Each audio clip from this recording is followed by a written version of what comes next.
কোটা আন্দোলনের জেরে আগুন জ্বলছে বাংলাদেশে। সোশ্যাল মিডিয়ায় ঘুরছে একের পর এক ছবি। মৃত্যু হয়েছে ছাত্রসহ বহু মানুষের। ছাত্র আন্দোলনের ঘটনায় মৃতের সংখ্যাও বাড়ছে। সরকারি চাকরিতে সংরক্ষণ ইস্যুতে ছাত্র আন্দোলনে উত্তপ্ত বাংলাদেশ। ছাত্র সংগঠনগুলির আন্দোলনে প্রাণ গিয়েছে শতাধিক। সুপ্রিম কোর্ট কোটার শতাংশ কমিয়ে দিলেও আন্দোলন এখনো থিতিয়ে যায়নি। ঢাকা সহ বিভিন্ন জায়গায় চলছে কারফিউ, নামানো হয়েছে সেনা সাঁজোয়া ফোর্স, কিন্তু উত্তাপের রেশ এখনও কাটেনি। এরই মাঝে বাংলাদেশের মন্ত্রী এমন কথা বললেন যা নিয়ে নিন্দার ঝড় উঠল। আন্দোলনকারী ছাত্রদের জঙ্গি বললেন মন্ত্রী মোহাম্মদ আরাফাত।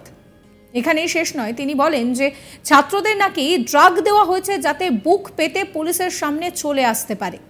তিনি আরও বলছেন যে আমরা ছাত্রদের সঙ্গে একেবারে শান্তিপূর্ণভাবে এগোচ্ছি, এখানে কোনো সমস্যা নেই, কিন্তু এই যে সন্ত্রাসবাদী শক্তি তাদের জ্বালা পোড়া হচ্ছে, তাদেরকে দমানোর জন্য আমাদের শক্ত হতে হচ্ছে।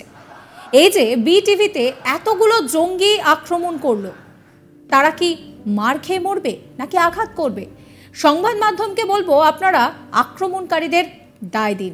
সংঘাত হলে তো হতাহত হবেই। জঙ্গি কায়দায় রীতিমতন করা হচ্ছে এবং এগুলো কিন্তু ছাত্রদের সঙ্গে আলোচনা করা হচ্ছে। কারা পুড়িয়ে দিয়েছে সেটা আপনারা বলুন। দেশকে পৃথিবী থেকে আলাদা করতে এটা জামাত শিবির এই সমস্ত কিছু করছে। এটা একটা জঙ্গি দল, এদেরকে ড্রাগ দেওয়া হচ্ছে যাতে পুলিশের সামনে তারা একেবারে চলে আসতে পারে।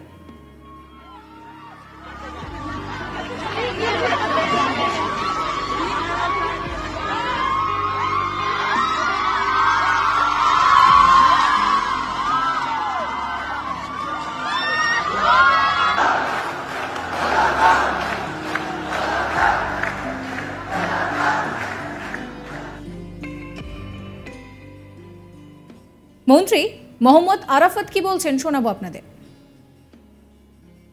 প্রমাণও পাওয়া গেছে এদের অনেকে দে ওয়ার ড্রাগড, তাদেরকে ড্রাগ করা হয়েছে যেন তারা বুক পেতে পুলিশের সামনে চলে আসতে পারে। ছাত্রদের সাথে আমরা শান্তিপূর্ণভাবে এনগেজড হয়েছি, আলোচনা করেছি, তাদের দাবি নিয়েছি এবং শান্তিপূর্ণ সমাধানে এগুচ্ছি।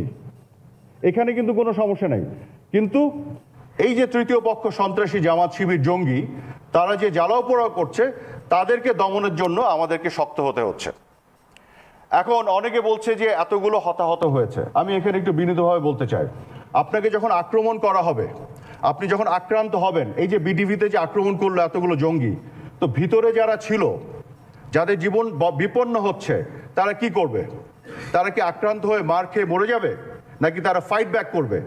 তা আপনি যখন আত্মরক্ষার জন্য ফাইট ব্যাক করবেন, পুলিশ বিজিবি পাঠাবেন, আক্রমণকারীকে ঠেকানোর চেষ্টা করবেন, তখন এখানে সংঘাত হবে, সংঘর্ষ হবে।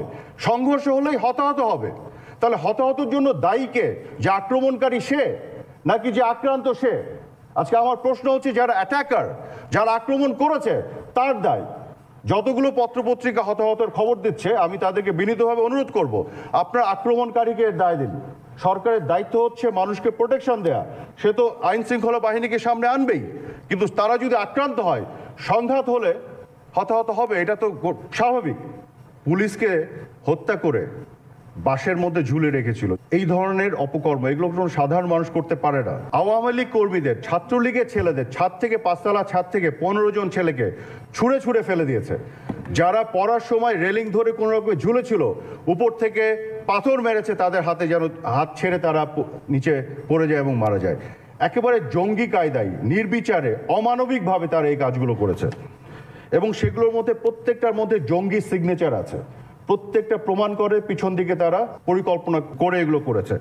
আজকে সরকার যখন কারফিউ দিয়েছে, আইন শৃঙ্খলা বাহিনী নেমে যখন একটা শান্তির পরিবেশ তৈরি করার চেষ্টা করছে, খেয়াল করে দেখুন, ছাত্রদের সাথে কিন্তু আমাদের সমাধান হচ্ছে আলোচনার মাধ্যমে, শান্তিপূর্ণ উপায়ে। কারফিউ দেওয়া হয়েছে সন্ত্রাসীদের জন্য, সন্ত্রাসীদের দমন করার জন্য, এবং আইন শৃঙ্খলা বাহিনী আজকে শক্তভাবে সেগুলো মোকাবেলা করবে। লোকজন কানেক্টেড হয়ে তারা অভিযোগ করছেন খুবই স্বাভাবিকভাবে। কি অভিযোগ করছেন? ইন্টারনেট নাই, বিভিন্ন ধরনের ব্যবসায়িক কার্যক্রম চালানো যাচ্ছে না, আপনারা সমস্যায় পড়েছেন। খুবই সত্যি কথা। কিন্তু এটি আপনাদের অনুরোধ করব, আজকে কাদের জন্য, কাদের আক্রমণের জন্য, কাদের জঙ্গি আক্রমণের জন্য দেশ আজকে এই জায়গায় পড়লো, তাদের কথা একটু আপনারা বলবেন। কারা পুড়িয়ে দিয়েছে? এই যে আপনার পুরো ডেটা সেন্টার পুরালো, কেবল, আচ্ছা সাবমেরিন কেবল, তারপরে যেটা ফাইবার অপটিক্স কেবল, এটা তো মাটির নিচে থাকে। ফাইবার অপটিক্স কেবল, প্রশ্ন আসতে পারে ফাইবার অপটিক্স কেবল কি করে পুরালো? ফাইবার অপটিক্স কেবল মাটির নিচে দিয়ে যায়, কোথাও কোথাও এটা উপর দিয়ে যায়, মাটির নিচে থাকতে পারে না। যতটুকু উপরে পেয়েছে অতটুকু পুড়িয়ে দিয়েছে ডিসকানেক্ট করার জন্য। তারপরে কি পরিমাণ সুচিন্তিতভাবে তারা এই কাজগুলো করেছে যাতে দেশকে আজকে ডিসকানেক্ট করতে পারে পৃথিবী থেকে, ইন্টারনেট তারা অফ করে দিতে পারে, ব্যবসা বাণিজ্যকে বন্ধ করে দিতে পারে, ডেভেলপমেন্ট আটকে দিতে পারে। যেগুলো ডেভেলপমেন্ট হয়েছিল সেগুলোকে তারা জ্বালিয়ে পুড়িয়ে দিয়েছে, আর বাকি এগিয়ে যাওয়ার পথকে তারা রুদ্ধ করছে। কাজে আপনাদেরকে অনুরোধ করব যে এইগুলো নিয়ে আপনারা আপনাদের হতাশা এগুলো প্রকাশ করবেন, সরকারকে বলবেন, কিন্তু যারা দায়ী তাদের কথা বলবেন। আজকে তো পরিষ্কার কারা দায়ী। এই জামাত, শিবির, বিএনপি, জঙ্গিরা দায়ী। তারাই তো পুড়িয়েছে। আপনারা টেলিভিশনে দেখেছেন না ওদের চেহারা, ওদের অ্যাপ্রোচ, ওদের এক্সপ্রেশন, ওদের ড্রেস আপ। কোথাও আপনাদের মনে হয়েছে কোমলমতি ছাত্রছাত্রীরা? পুরো বোঝা যাচ্ছে যে এটা একটা জঙ্গি দল আসছে, আক্রমণ করছে, আবার চলে যাচ্ছে। এবং এই ধরনের প্রমাণও পাওয়া গেছে, এদের অনেকে দে ওয়ার ড্রাগড, তাদেরকে ড্রাগ করা হয়েছে যেন তারা বুক পেতে পুলিশের সামনে চলে আসতে পারে। আপনারা জানেন এর আগে জঙ্গি আক্রমণ হয়েছে পৃথিবীতে বিভিন্ন দেশে। 9/11-এর সময় যেটি করলো আমেরিকাতে, এরাও কিন্তু ড্রাগ ছিল। এই ধরনের সিচুয়েশন তারা ক্রিয়েট করছে।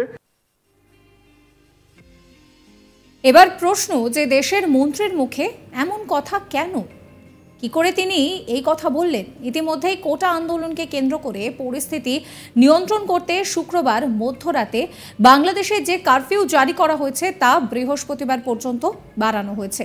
প্রসঙ্গত, কোটা প্রথা নিয়ে এবারের আন্দোলন ছিল দ্বিতীয় দফার আন্দোলন। মূল আন্দোলন শুরু হয়েছিল 2018 সালের জানুয়ারি থেকে। বিষয়টি আদালত পর্যন্ত গড়ালেও আন্দোলন থেমে গিয়েছিল। পরে আদালতের এক রায়ের পরে দ্বিতীয় দফায় আন্দোলন শুরু হয় গত জুন থেকে। এরপর তা ক্রমান্বয়ে সহিংস আন্দোলনের রূপ নেয়। এই অবস্থায় সরকার সব ধরনের ইন্টারনেট পরিষেবাও কিন্তু বন্ধ করে দেয় 17 জুলাই।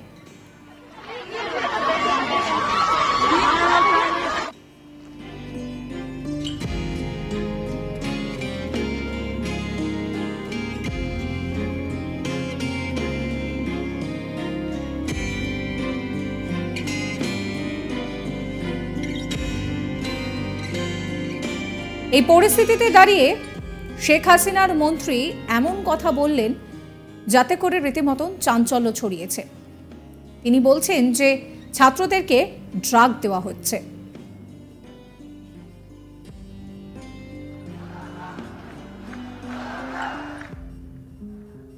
সাবস্ক্রাইব করবেন আজ তাক বাংলার ইউটিউব চ্যানেলকে, ফলো করবেন হোয়াটসঅ্যাপ চ্যানেলও।